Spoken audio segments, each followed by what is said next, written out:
ಚಿಂತಾಮಣಿಯಲ್ಲಿ ಮಾಜಿ ಅಂಗವಿಕಲ ಯೋಧ ಶಿವಾನಂದ ರೆಡ್ಡಿ ನಗರದ ತಾಲೂಕು ಕಚೇರಿಯ ಮುಂಭಾಗದಲ್ಲಿ ತಮಗೆ ನೀಡಬೇಕಾದ 5 ಎಕರೆ ಭೂಮಿಯನ್ನು ಪಡೆಯುವ ಸಲುವಾಗಿ ಉಪವಾಸ ಕುಳಿತಿರುವ ವಿಷಯ ತಿಳಿದ ಮಾಜಿ ಸಂಸದ ಎಸ್ ಮುನಿಸ್ವಾಮಿ ಭೇಟಿ ನೀಡಿ ಜ್ಯೂಸ್ ಕುಡಿಸುವ ಮೂಲಕ ಉಪವಾಸವನ್ನು ತ್ಯಜಿಸಿ ನಿಮ್ಮ ಹೋರಾಟವನ್ನು ಮುಂದುವರಿಸುವಂತೆ ಕರೆ ನೀಡಿದರು.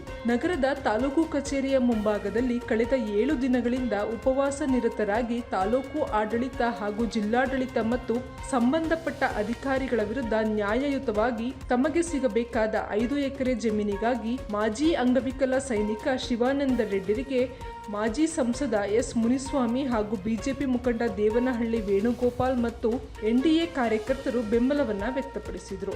ಈ ವೇಳೆ ಮಾಜಿ ಸಂಸದ ಎಸ್ ಮುನಿಸ್ವಾಮಿ ಮಾತನಾಡಿ, ಇದು ಒಬ್ಬ ಮಾಜಿ ಸೈನಿಕನಿಗೆ ಮಾಡಿದ ದ್ರೋಹವಾಗಿದ್ದು ಇವರಿಗೆ ನೀಡಬೇಕಾದ ಜಮೀನನ್ನು ಕೂಡಲೇ ಗುರುತಿಸಿ ಅವರಿಗೆ ನೀಡಬೇಕು ಎಂದು ಆಗ್ರಹಿಸಿದರು.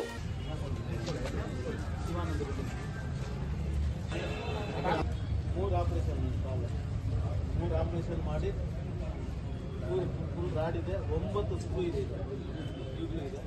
ಬೋನ್ ಗ್ರಾಫ್ಟಿಂಗ್ ಮಾಡಿ 3ನೇ ಆಪರೇಷನಲ್ಲಿ ನಮ್ಮದು ಕಾಲು ಬೋನ್ ಗ್ರಾಫ್ಟಿಂಗ್ ಮಾಡಿ ನಮ್ಮದು ಕಾಲು ನಮ್ಮ ಡಾಕ್ಟ್ರು 3 ಎಲ್ಲಿ ಮೂಂಚಲ್ ಆಪರೇಷನ್ ಆಯಿತು, ಉದಯಪುರ ಆಪರೇಷನ್ ಆಯಿತು, ಲಕ್ನೋ ಕಳಿಸಿದ್ರು, ಅಲ್ಲಿಂದ ಏರ್ ಕಮಾಂಡ್ ಕಳಿಸಿದ್ರು. ಏರ್ ಕಮಾಂಡಲ್ಲಿ ಕಾಲು ಸ್ಟಾರ್ಟ್ ಬೇಕಾದಷ್ಟಿದ್ದಲ್ರಿ. ನಿಮ್ಮಲ್ಲಿ ಮಿನಿಸ್ಟ್ರಿಗೆ ಯಾವುದು ಕಾವಲ್ಗಾನಹಳ್ಳಿಯಲ್ಲಿ ಗವಿದಂಗಾಧರೇಶ್ವರ ಸ್ವಾಮಿ ದೇವಸ್ಥಾನಕ್ಕೆ 10 ಎಕರೆ ಜಮೀನು ಕೊಡೋದು ರೆಡಿ ಮಾಡಿದ್ದೀರಿ. ಹಿಂದೆ ನಾವು ಶಿಡ್ಲಘಟ್ಟದಲ್ಲಿ ಅವರು ಮಂಜುನಾಥ್ ಅನ್ನೋರಿಗೆ 5 ಎಕರೆ ಜಮೀನು ಕೊಟ್ರಿ, ನಾವೇ ಒಂದೇ ದಿವಸದಲ್ಲಿ RTC ಮಾಡಿಕೊಟ್ರಿ. ಇಲ್ಲಿ 300-400 ಒಂದು ಪ್ರತಿ ಊರುಗಳಲ್ಲೂ ಜಮೀನುಗಳೈತೆ, ಎಲ್ಲೆಲ್ಲಿ ಜಮೀನುಗಳೈತೆ ಅಂತ ನನ್ನ ಹತ್ರ ಪಟ್ಟಿ ಐತೆ ನಿಮ್ಮ ತಾಲೂಕಲ್ಲಿ. ಈ ದೇಶಕ್ಕೆ ನಮಗೆಲ್ಲ ಏನು ಕಾವಲಿದ್ದು ಕಾಲುಗಳು ಕಳ್ಕೊಂಡಿರ್ತಕ್ಕಂಥವ್ರಿಗೆ ಈ ಕೆಲಸ ಆದರೆ ಅವ್ರು ಉಪವಾಸ ಕೂತ್ಕೊಂಡಿದ್ದಾರೆ, ಅವ್ರು ಸತ್ತದ ಮೇಲೆ ಏನಾದ್ರು ಮಾಡ್ತೀರಾ?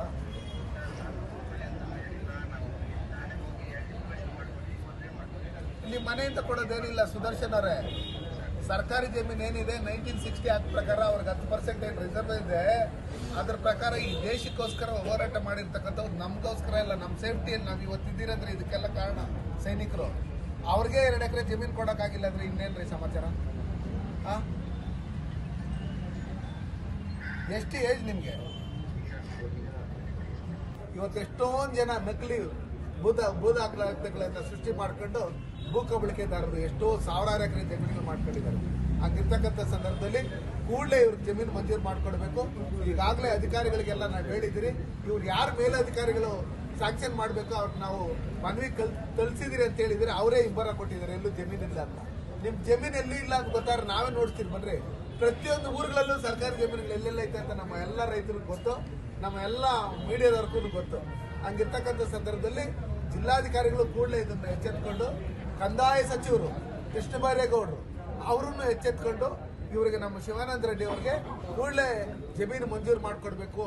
ಹೆಚ್ಚುವರೆಗೆ ಹಾಕೊಂಡಿದ್ದಾರೆ ಅಂತ ಜಾಗದಲ್ಲಿ ಇವ್ರಕ ಜಮೀನು ಕೊಟ್ರೆ ಯಾವ ತರ ಅನುಕೂಲ ಆಗುತ್ತೆ, ಏನು ಎತ್ತ ಲೆಕ್ಕಾಚಾರದಲ್ಲಿ ನೋಡ್ಕೊಂಡು ದಯವಿಟ್ಟು ಇವ್ರಿಗೆ ಜಮೀನು ಮಂಜೂರು ಮಾಡಿಕೊಡ್ಬೇಕು ಅಂತೇಳಿ ಈ ಮೂಲಕ ನಾನು ಸಂಬಂಧಪಟ್ಟ ಅಧಿಕಾರಿಗಳಿಗೆ ನಾನು ಮನವಿ ಮಾಡ್ಕೊಳ್ತೀನಿ. ಇಲ್ಲವಾದ್ರೆ ನಾವು ಮುಂದಿನ ದಿನಗಳಲ್ಲಿ ನಮ್ಮ ಏನು ಮಾಜಿ ಸೈನಿಕರಿದ್ದಾರೆ ಶಿವಾನಂದ ರೆಡ್ಡಿ ಅವರವ್ರ ಪರವಾಗಿ ನಾವು ಉಗ್ರವಾದಂತ ಹೋರಾಟಗಳನ್ನ ಊಟ ಮಾಡ್ಕೊಂಡೇ ನಾವು ಮಾಡ್ತೀವಿ.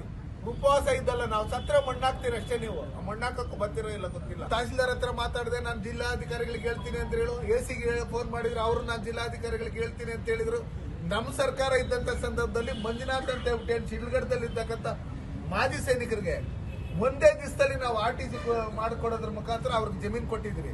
ನಮ್ಮ ಸರ್ಕಾರದಲ್ಲಿ ಮಾಡ್ಕೊಡಕ್ಕೆ ಹೆಂಗಾಯ್ತು, ನಿಮ್ಮ ಸರ್ಕಾರದಲ್ಲಿ ಯಾಕೆ ಆಗ್ತಾ ಇಲ್ಲ?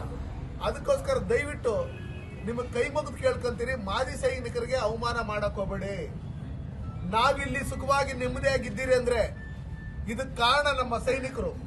ಇವತ್ತು -20 ಡಿಗ್ರಿ ಇರ್ತಕ್ಕಂಥ ಸಂದರ್ಭದಲ್ಲಿ ಆ ಕಾಡುಗಳಲ್ಲಿ, ಬೆಟ್ಟಗಳಲ್ಲಿ ಎಲ್ಲೆಲ್ಲಿ ಹಿಮಪಾತ, ಎಲ್ಲೆಲ್ಲಿ ಲ್ಯಾಂಡ್ ಸ್ಲೈಡಿಂಗ್ ಆದ್ರೂ, ಭೂಕುಸಿತ ಆಗ್ತಾ ಇದ್ರು ಆ ಜಾಗದಲ್ಲಿ ಪ್ರಾಣಗಳನ್ನು ಲಕ್ಷಾಂತರ ಜನ ಪ್ರಾಣ ಕೊಟ್ಟು ಇವತ್ತು ಆ ಸೈನಿಕರು ಆ ಶತ್ರು ರಾಷ್ಟ್ರಗಳಿಂದ ನಮ್ಮನ್ನ ರಕ್ಷಣೆ ಮಾಡ್ತಾ ಇರ್ತಕ್ಕಂಥವ್ರು ನಮ್ಮ ಸೈನಿಕರು. ಅಂತವ್ರಿಗೆ ಗೌರವ ಕೊಟ್ಟಿಲ್ಲ ಅಂದ್ರೆ ಇನ್ಯಾರು ಕೊಡ್ತೀರಿ? ಅಧಿಕಾರ ಇವತ್ತು ಇರುತ್ತೆ, ನಾಳೆ ಹೋಗುತ್ತೆ. ಶಾಸಕರೇ, ಮಂತ್ರಿಗಳೇ, ದಯವಿಟ್ಟು DC ಅವರಾಗ್ಲಿ, AC ಅವರಾಗ್ಲಿ, ತಹಸೀಲ್ದಾರ್ ಆಗ್ಲಿ ನಿಮಗಾಗ್ಲಿ, ನಿಮ್ಮ ಮಕ್ಕಳಿಗಾಗ್ಲಿ, ನಿಮ್ಮ ತಂದೆ ತಾಯಿಗಾಗ್ಲಿ, ನಿಮ್ಮ ಧರ್ಮಪತ್ನಿಯರಿಗಾಗ್ಲಿ ನಿಮ್ಗೆ ಒಳ್ಳೇದಾಗ್ಬೇಕಂದ್ರೆ ಸೈನಿಕರನ್ನ ದಯವಿಟ್ಟು ಈ ತರ